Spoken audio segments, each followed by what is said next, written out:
안녕하십니까. 운세통의 시강입니다. 이제 정월 대보름이 얼마 남지 않았습니다.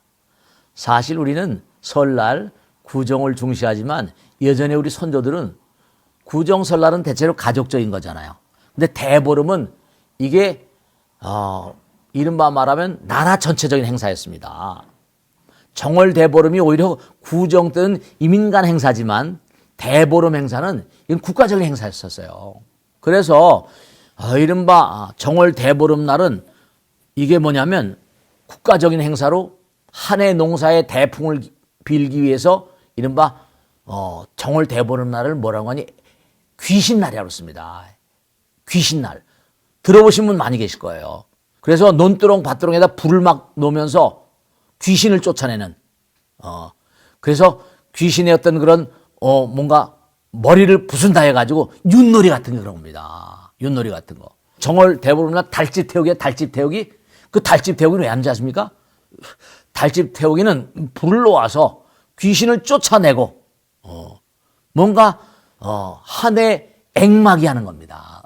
그러니까 대보름날은 이게 설날, 구정날하고 좀 패턴이 달라가지고 개인적인 어떤 그런 가정적인 문제가 어떤 구정, 설날이라고 한다면 국가적인 어떤 그런 풍요로움과 국가적인 어떤 그런 안녕을 발언하는 이 한 해의 어떤 그런 악귀나 액귀들이 뭔가 병기들이 좀 물러가길 원하고 풍요를 발언하는 그런 명절이기 때문에 대보름날이 구정, 설날보다 더 컸었습니다. 구정날서부터 대보름날까지 밤새도록 계속해서 뭔가 하니 놀이도 하고 많이 했답니다. 뭐 윷놀이 같은 것도 많이 하고 그래서 이게 대체로 보면 기록 같은 데 보면 삼국유사들 보면은 이른바 상원, 중원, 대원 그래가지고 상원은 뭔가 하니 큰 달이 떠오르지 않습니까?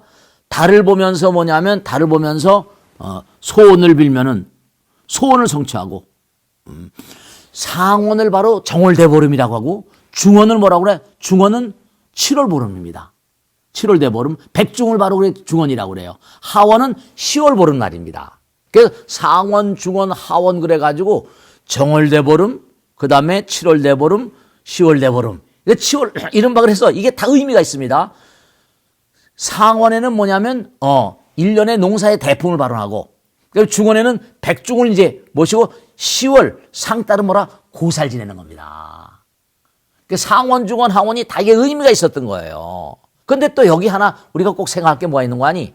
왜 그럼 미타제일, 아미타 부처님 그러지 않습니까? 미타제일 날이 왜 그러면 보름날에 들어있나 이겁니다. 이게 이제 또 생각을 좀 해봐야 될 점이에요. 왜냐? 아미타, 미타란 말은 메타란 말은 초월의 뜻이거든요. 초월은 뭐냐? 우리 메타버스 얘기하잖아요. 메타버스는 바로 뭐냐? 아미타, 같은 맥락입니다. 초월세계. 이게 이른바 말하면 광명이란 뜻이에요. 아미타, 무량광이란 뜻입니다. 그러면 우리가 알고 있는 이 지상에서 가장 밝은 거, 태양 낮이잖아요. 그죠? 낮에는 일들 하니까 제사 지내고 뭐 이게 쉽지 않지 않습니까? 그러니까 대보름날은 가장 둥그렇지 않습니까? 그리고 인간이 생각하기에 뭔가니 가장 아름답잖아요. 보름달을 보면 정말로 뭔가 풍요롭지 않습니까? 꽉 차 있는 데다가. 그래서 이른바 아미타, 메타버스, 이 아미타란 뜻은 무량광, 무량수. 그래서 우리 인간 세상 어떻습니까? 거의 가다 항상 입으로 토해내는 소리는 고통의 소리 아닙니까? 고통 속에서 뭔가 지금 고통을 벗어난 세계를 희구하고 희망하고 소망하고 그 둥그런 달을 보면서 비는 겁니다. 왜 비냐? 소원이 잘 이루어지지 않잖아요. 그러니까 빌 때상 가운데 가장 우리가 인간이 태양 보고도 빌긴 하지만 달 보고 깜깜한 밤에 비면 어둠과 밝음이 대조가 되면서 이 어둠의 세상을 좀 이겨나서 저 밝고 밝은 달. 그 달은 모든 고통을 실어내는 뭔가 그런 의미를 갖고 있어가지고 무슨 월백, 이태백도 달에 대한 시를 많이 썼습니다. 달을 보면서 술 한잔 하면서 이렇게 하잖아요. 그죠? 그런 것처럼 이 아미타라고 하는 그런 극락세계는 바로 뭐냐? 세자제왕 당시에 저먼 과거입니다. 법장이란 비유가 인간생이 고통스러우니까 정말로 어떻게 고통을 멸하는 방법이 없습니까? 그랬더니 세자제왕이 그럼 네가 몸과 마음을 다해서 무량겁 동안 기도하고 정진해서 한번 네가 그런 세상을 만들어봐라. 이랬다는 겁니다. 그래서 이제 법장비구가 세자제왕열의 부처님의 말씀을 듣고 그럼 내가 결단코 몸과 마음을 다 열심히 정진해서 그래서 그 미타인행 48원이라고 합니다. 아미타 부처님이 극락세계를 건설할 때 마음먹은 48종 대원이 있습니다. 그 원을 세워서 건설한 나라가 극락이라는 세계라는 거예요. 극락세계에 들어오게 되면 된다? 극락세계에 들어오게 되면 결정정가원이라 다른 거 다 놔두고 결정코 극락에 들어오게 되면 내가 그들을 전부 다 끌어안고 공부를 시켜가지고 성불시키겠다. 그러니까 극락에 가면 거기는 무조건 성불되는 곳입니다. 왜냐? 성불의 길이 너무나 멀고 먼 길이거든요. 근데 그걸 완전히 단축해가지고 극락에 오게 되면 결정정가원이라. 그러니까 여기서 우리가 뭘 할 수 있는 거 아니? 아미타 부처님의 원력을 우리가 정말 꼭 생각해야 됩니다. 정말 아름다운 세계를 건설하셨죠? 결정정가원이라 또 무슨 극락세계 10종장엄이라거나 무슨 형무무차원이라거나 극락에 들어오는 사람들은 너무나 그 아름다운 용모를 하게 되고 결정코 내가 성불시키겠다. 극락에도 학교가 있습니다. 아미타 부처님께서 끊임없이 공부를 시키는 학교가 있어요. 그 극락세계 너무너무 아름답다 그럽니다. 그렇기 때문에 우리가 꼭 생각할 건 다른 게 아니라 이렇게 정월보름날, 대보름날 달이 둥그렇게 떠 있는 걸 보면서 우리가 그런 얘기 많이 하죠. 정월보름날 또 7월 백중날 우리 불가에서 가장 중요한 명절과 다 관계가 있습니다. 이른바 대보름날, 그 다음에 7월 백중, 그 다음에 10월 상달. 예전에 이제 한 해 농사가 다 끝나고 나면 10월 상달 있잖아요. 고사 지내잖아요. 그 대보름날 전부 다 이와 같은 행사가 펼쳐졌거든요.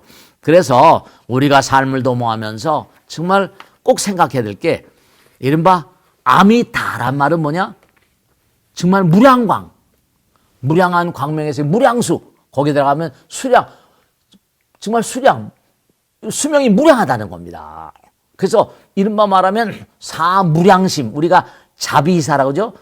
사무량심, 자비란 말 메타, 이른바 한없는 어버이의 마음, 그리고 한없이 기쁘고 한없는 마음으로 베풀고 펼치는 마음. 그래서 이 사무량심 할 때 무량이라는 뜻과 무량광, 무량수와 통하는 겁니다. 그래서 아미타 부처님의 그 어떤 그런 거룩한 그런 그 세계로 우리가 나가자는 뜻인데 우리가 다른 어떤 뜻이 있습니까? 마지막으로 정리해서 말씀드리면 달은 원만하잖아요. 원만 성취대발언. 그러니까 상원, 중원 하는 것처럼 원만 성취대발 하는 것처럼 둥그런 달을 보면 풍요롭지 않습니까? 그러니까 아미타란 말과 대보름이란 말과 달짓태우기라거나 윷놀이 한다거나 등등의 여러 가지 것들이 여러 가지 액을 쫓아내고 그래서 한 해의 풍요로움을 빌고 그래서 이제 우리가 아미타 부처님의 미타제일날을 보름으로 우리가 행하는 겁니다. 그래서 원만 성취해 주십시오. 광명보존이라 온 우주를 광명으로 붙이는 달님이시여 우리의 삶에도 그와 같이 찬연한 달과 같은 광명으로 가득하게 하여 주옵소서. 대체로 보름달 저도 그럽니다만 구룡산에 찬연한 달이 여기 산에 달이 걸려서 너무 아름답거든요. 보름달 둥그런 달을 보면 나도 모르게 합장하게 됩니다. 나도 모르게 소원을 바라게 된다니까요. 어려운 일이 많지 않습니까? 그죠? 보름달을 보면 누구나가 다 어때요? 소원을 바라게 돼 있습니다. 그런 마음이 되거든요. 그러니까 우리는 매일같이 갈등과 대립 속에 살잖아요. 그러니까 여러분도 둥그런 달이 떠 있을 땐 보름달이 떠 있을 땐 정월보름이라거나 7월 백중이 아니더라도 항상 보름달이 떠 있을 땐 달을 바라보면서 아파트 창문으로도 보죠?